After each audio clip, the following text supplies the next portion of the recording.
네, 선생님, 제가 최근에 재밌는 기사를 봤는데요. 한 회사에서 2016년에 한 직원이 입사를 했습니다. 네. 그 직원이 2020년까지는 인사평가를 괜찮게 받아왔대요. 네. 그런데 2020년에 자기 상사의 비위 행위에 대해서 공익 제보를 했다라고 합니다. 신고를 한 거죠. 그 이후로부터 3년 동안은 인사평가를 이제 C등급, D등급 이렇게 받았다고 합니다. 네, 저도 아주 흥미롭게 봤습니다. 이 사건에서 법원은 이 인사평가가 공정하다라고 네. 판단을 했어요. 네. 그러니까 이 소송을 제기하신 근로자는 내가 공익제보를 했기 때문에 나에게 불이익을 줬다 주장을 했지만 법원은 그렇게 보지는 않았는데요. 사실관계를 보니까 이분이 결제를 수백 건을 처리하지 않은 적도 있었고요. 네. 그리고 동료 간에 굉장히 심한 또 갈등이 있었고, 그리고 조직 내에서 위계 질서를 무너뜨리는 그러한 발언과 행동을 많이 했던 분이에요. 네. 그렇기 때문에 법원에서는 물론 공익제보를 한 사실은 인정하지만 공익제보가 인사평가에 영향을 주진 않았다 이렇게 판단을 한 아주 중요한 판례고요. 그렇다면 우리가 인사평가의 그 정당성 요소, 그것을 이제부터 살펴볼 필요가 있다 이렇게 생각이 됩니다. 저는 인사평가라고 하면 인사관리로서의 하나의 제도로만 바라보았거든요. 그런데 이제 말씀해 주신 바에 따르면 인사평가 또한 법률적인 리스크가 항상 존재한다 이렇게 볼 수 있겠네요. 그렇습니다. 오늘은 이런 인사평가 법률 리스크에 대해서 자세히 설명을 해주시면 좋을 것 같습니다. 네,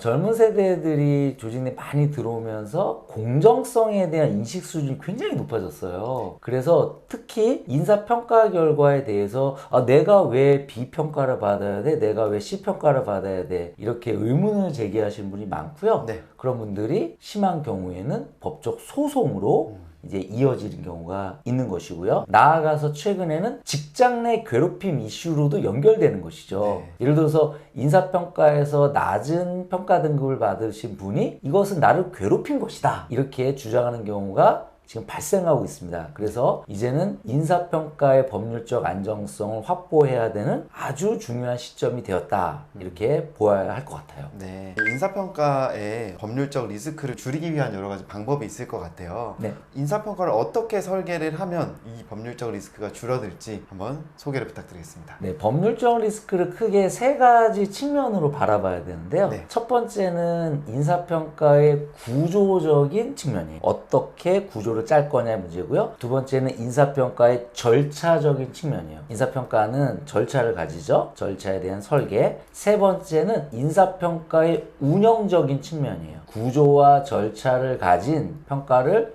운영해 나가거든요. 네. 그 운영에서의 법적 이슈 이렇게 세 가지로 나누어 보아야 할 것 같아요. 네.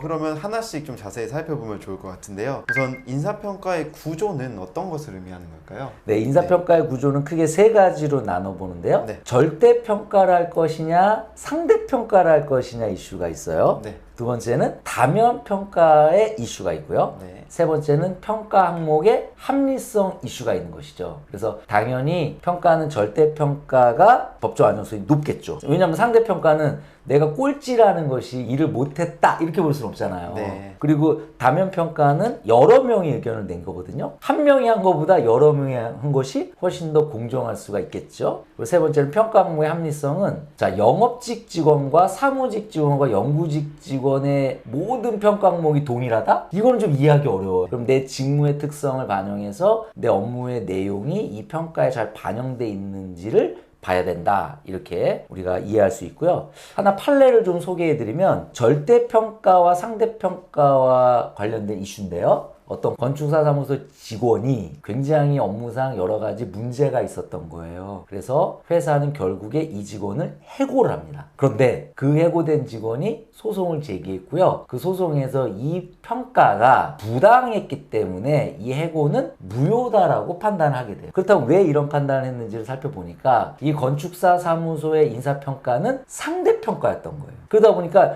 이분이 꼴찌를 한 건 맞지만 과연 꼴찌가 일을 못했다라는 증거가 어디 있느냐라고 법원은 되물었고요. 나아가서 이분이 다른 직무로 변경을 요청까지 했어요. 건축사 사무소는 감리 업무를 하거든요. 감리 업무는 이 건축이 잘 됐는지 못 됐는지를 지적하는 거니까 갈등이 생기잖아요. 근데 나는 감리 업무가 적성에 맞지 않으니 옮겨달라고 했는데도 불구하고 그런 이동 조치도 해주지 않고 일도 제대로 주지 않은 거예요. 그렇다면 이러한 평가를 기준으로 해고한 것은 당연히 무효에 해당한다 이렇게 판단한 것이죠. 그럼 평가의 구조 자체가 상대평가보다는 절대평가로 구성이 돼 있고, 그리고 다면평가와 평가 항목의 합리성도 갖추어야 이제 평가가 정당하다라고 볼 수 있다라는 거죠. 네, 맞습니다. 다음은 인사평가 절차가 또 중요하다라고 말씀을 해주셨어요. 인사평가 절차는 어떤 방식으로 좀 진행을 해야 법률적 안정성이 생길까요? 네, 인사평가 절차도 세 가지 측면으로 나누어 보면요. 네. 첫 번째, 본인이 나 스스로를 평가하는 본인 평가가 매우 중요합니다. 내가 나에 대한 의견을 내는 것이고요. 두 번째는 인사평가의 피드백이에요. 그러니까 평가 결과를 알려주는 것이죠. 그리고 왜 이런 평가 결과가 나왔는지를 설명해주는 그런 면담이 이어져야 되고요. 세 번째는 이의제기 절차예요. 그럼 내 평가 결과에 대해서 나는 수용할 수 없다라면 공식적인 절차를 밟을 수 있도록 해야 된다는 것이죠. 그래서 이와 관련해서도 하나의 판례를 소개해 드리자면요. 피코리아 사례인데요. 여기는 인사 담당자를 해고한 사례예요. 그 인사 담당자가 매우 단순한, 그러니까 인사 보조 업무를 수행했던 거예요. 그런데 계속적인 실수를 했고요. 이 실수가 반복된과 동시에 강도가 점점 높아진 거예요. 그런데 이때 이 업무의 리더인 차장은 이 업무에 대한 지속적인 피드백과 동시에 평가 결과에 대해서 정확히 알려주고 평가 면담을 통해서 개선 요구를 하게 됩니다. 그런데도 전혀 개선이 되지 않고요. 그것이 악화된 거예요. 그랬을 때 해고를 했습니다. 법원은 이 해고에 대해서 이러한 인사평가 절차가 시행됐다라면, 그리고 나아가서 본인에게 충분한 개선의 기회를 부여했다라면 정당성이 인정된다라고 또 판단을 한 것이죠. 그러니까 평가 절차 자체가 평가 자체에 초점이 맞춰져 있다기보다 개선을 할 수 있는 그런 기회를 주는 절차로 갔을 때 좀 정당성이 인정되는 그러한 경향이 있는 것 같습니다. 맞습니다. 그 다음 마지막으로 아까 인사평가의 운영을 좀 적절하게 해야 된다라고 말씀을 해주셨어요. 그러면 인사평가는 어떻게 운영을 해야 할까요? 네, 인사평가의 운영도 세 가지 측면으로 나누어 보면요. 네. 첫 번째는 우리가 가진 평가 절차를 잘 준수해야 됩니다. 생략하고 안 하는 회사가 많아요. 예를 들어서 목표 합의 면담을 해야 되는데 면담을 하지 않는 경우도 있고요. 그리고 최종적인 피드백 면담도 안 하는 경우도 있단 말이죠. 그러면 회사가 이 구조만 잘 만들고 절차만 잘 만드는 게 중요한 게 아니라 운영 과정에서 그것을 잘 준수해야 된다는 것이고요. 간혹 이미 평가를 제출했는데 임의적으로 그 평가 결과를 좀 수정해 와라 이런 경우도 있더라고요. 그렇죠. 그거는 절차를 위반하는 경우가 될 수가 있어요. 왜냐하면 그것은 임의로 이 절차와 또 다른 요청을 하는 거거든요. 근데 이런 것도 매우 중요한 요소가 되고요. 두 번째는 평가 적용의 일률성인데요. 그러니까 누구는 적용하고 누구는 적용하지 않는 이런 회사가 있어요. 예를 들어서 지각을 하면 5점을 감점하는 회사가 있었어요. 근데 물론 근태가 중요한 그러한 직무였던 거예요. 네. 생산직 근로자라면 그 생산 공정에 정확히 일을 해야 되기 때문에 지각하면 안 되겠죠? 근데 A 근로자는 그것을 감점을 하고 B 근로자는 감점을 안 하는 거예요. 그건 일률적이지 않잖아요. 이런 경우에는 정당성 인정되지 않을 수 있고요. 세 번째는 평가 제도의 변경 시 공개 시점이에요. 그래서 평가 제도는 미리 공개를 하고 시행을 해야 되는데 평가가 일을 다 한 다음에 제도를 바꾸는 회사들이 있는 거예요. 그러면 근로자 입장에서는 인사평가에 대한 준비를 할 수가 없잖아요. 네. 그래서 이 세 가지 요소를 평가의 운영 측면으로 보는데요. 이거와 관련된 중노의 판정례를 하나 소개해드리면요. 시설관리공단의 장애인 콜택시 사례인데요. 콜택시 운전원들이 있었고요. 운전원들에 대해서 매년 인사평가를 한 거예요. 그런데 그 평가를 언제 설계하냐면 12월 달에 설계를 합니다. 예를 들어서 근태는 몇 점, 교통법규 위반은 몇 점, 그 다음에 고객 서비스 점수는 몇 점 이렇게 설계를 하잖아요. 근데 그 설계 점수를 매년 바꿨는데 항상 12월 달에 바꾼 거예요. 그렇다면 1월부터 12월 달까지 일한 콜택시 운전원 입장에서는 내가 일을 다 마친 12월 달에 비로소 그 기준을 알게 되는 거죠.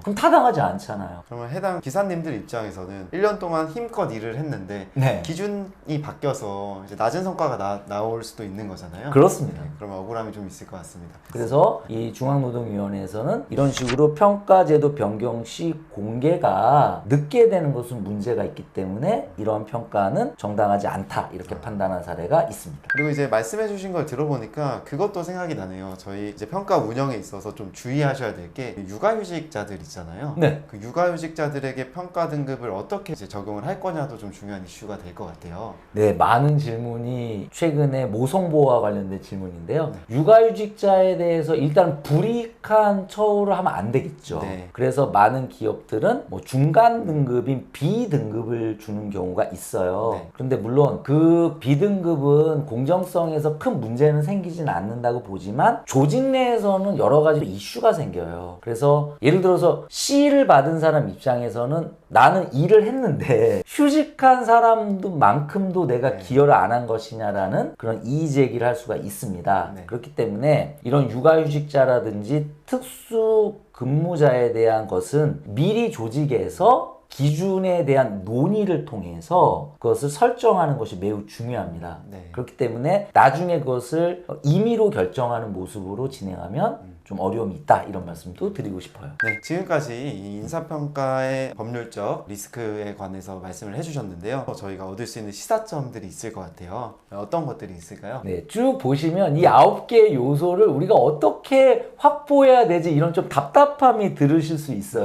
네. 그런데 이거를 역으로 생각해 보도록 하겠습니다. 예담이 항상 강조하는 게 성과 책임 기반 성과 관리였죠. 네. 성과 책임에 기반해서 성과 관리를 하면 최종적인 평가 등급이 자동 나온다라는 거죠. 자, 이런 관점으로 접근을 하게 되면 이 문제가 한 번에 해결되는 거죠. 예를 들어 보겠습니다. 자, 성과 책임 기반 성과 관리는 목표를 합의하죠. 그리고 목표를 코칭하고 그리고 최종적인 의견을 내는 게 성과 관리예요. 자, 그렇다면 당연히 목표를 합의하니까 절대 평가가 되죠. 네. 그리고 역량은 다면 평가를 통해서 하는 걸 항상 권장드리죠. 다면 평가가 들어갑니다. 그리고 목표라는 것은 내 업무에서 중요한 것이 도출되기 때문에 평가 항목의 합리성이 확보가 돼요. 그 절차를 볼까요? 최종 평가를 할 때 성과 책임 기반 성과 관리는 본인이 의견을 내죠. 그리고 나서 평가에 대한 메시지를 전달하고 그것을 피드백 면담을 통해서 면담합니다. 그리고 이의제기 절차를 당연히 밟아주고요. 나아가서 일률성 부분도 문제가 전혀 안 생기죠. 모든 사람에게 이런 제도를 적용하는 것이고요. 그리고 이 제도는 연초에 우리가 목표를 수립함으로써 시작되기 때문에 평가제도 변경 시에 변경의 시점 문제도 생기지 않는 거죠. 어떻습니까?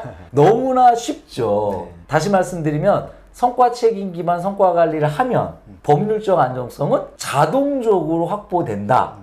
이렇게 보시면 될 것 같아요. 그럼 쉽게 말해서 이제 성과 책임 기반 성과 관리, 즉 예담에 이제 컨설팅을 맡기면 법률적 안정성이 완전히 확보되는 평가를 도입할 수 있다 이렇게 이야기를 해주신 것 같습니다. 다음에 서두에 인사평가가 이 직장 내 괴롭힘으로 이어지는 사례가 있다라고 말씀을 해주셨는데요. 이거는 어떤 사례가 있을까요? 네, 최근에 직장 내 괴롭힘 신고가 증가하고 있고요. 네. 그리고 노동부에서도 직장 내 괴롭힘에 대한 가이드라인을 계속 발표를 하고 있는데 노동부에서는 업무 성과를 인정하지 않거나 불리한 차별을 하게 되면 괴롭힘에 해당할 수 있다라고 보는 것이에요. 그렇기 때문에 불공정한 인사평가가 이루어지면 그것은 괴롭힘이 될 가능성이 충분히 있습니다. 네. 그래서 최근 판례에서도 허위 인사평가 자료를 통해서 평가를 시행한 경우가 있었던 거예요. 그랬을 때 직원이 직장 괴롭힘 신고를 했는데 법원에서는 이런 허위 자료로 평가를 했다라면 그것은 괴롭힘에 해당한다라고 판단한 사례가 있습니다. 네. 그렇기 때문에 우리가 평가의 공정성 확보는 직장 내 괴롭힘을 예방하는 이제 그런 측면에서도 충분히 효과가 있을 거라고 생각이 됩니다. 네. 합리적인 이유 없이 괴롭히기 위해서 평가를 낮게 주는 경우도 있을 것 같아요. 그렇죠. 네, 그런 경우도 직장 내 괴롭힘에 해당할 수 있다 이렇게 이해를 하면 좋을 것 같습니다. 네, 오늘은 이렇게 인사평가 법률적 리스크에 대해서 살펴보았는데요. 오늘 말씀드린 그런 내용들을 잘 정리해서 법적 안정성을 챙기는 그런 인사평가가 이루어졌으면 좋겠습니다. 네, 저희가 준비한 영상은 여기까지고요. 오늘의 영상이 도움이 되셨다면 좋아요와 댓글, 구독까지 많이 남겨주시면 감사할 것 같습니다. 네, 저희는 다음에 더 유익한 영상으로 찾아뵙도록 하겠습니다. 감사합니다. 감사합니다.